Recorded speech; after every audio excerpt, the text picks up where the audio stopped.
It was really exciting to be approached by New South Wales Parliament to look at what an artistic vision of an acknowledgement of country could be.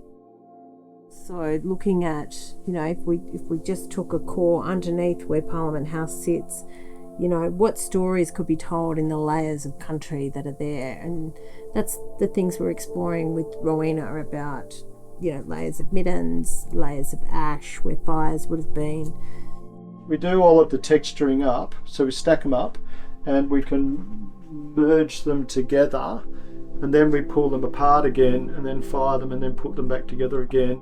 The beauty of putting the glaze on the top is that it's going to seal the piece with a glaze. These would be hot enough fired to not be particularly porous, but having a glaze just makes it more durable on the top surface. The material it's of country, it's beautiful. All these different soils all have different properties. They have different reactions when they're exposed to heat. We're really trying to take this opportunity to have truth telling and embed sort of protocol and practice into the acknowledgement of country.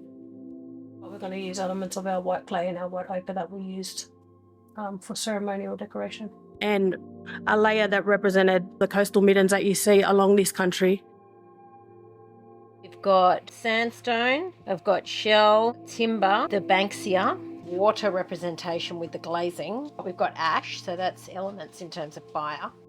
Rowie and I had a conversation yesterday just about the Waratah. The Waratah, it's connected to the women's story. I feel like all these multiple little round black spots is representing my multiple family members. A very significant moment for Parliament. The more we can educate our own organisation, the members and visitors coming into the State Parliament, I think it's a wonderful opportunity, yeah. Trying to go back to my country and what that may look like, where I'm from. Trying to get a mixture between the clay, earth, rocks and water residue. People might see this acknowledgement of country and read the words, which will be beautiful and meaningful, but then over time, and it may be the 30th time that they walk past it every time they're going to work every day, that they might understand the deeper layers of meaning in each of these layers. After, nigh on 40 years of working with materials here in Australia and overseas has given me, a really good opportunity to be able to create and, help with this project of acknowledgement of country. Yeah. The representations, I think this is quite an achievement. I'm really happy with the outcome here. The Acknowledgement of Country sculpture, I think, demonstrates New South Wales Parliament's commitment to reconciliation and acknowledging all the traditional owners across New South Wales and in the Sydney region. Really beautiful opportunity to have this deep dive and a reflection on what country means to Aboriginal people and have it here at the front of Parliament House.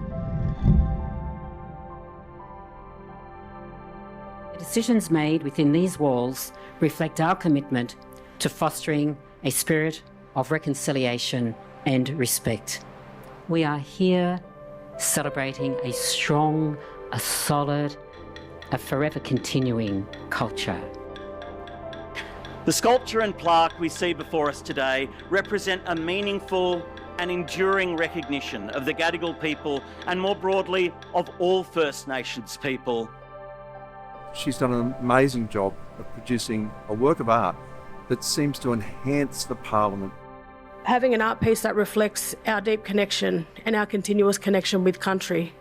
And they're a reminder that our old people have met on these lands for thousands of years, making decisions about country, making decisions about sustainability and planning for future generations to live sustainably on this country.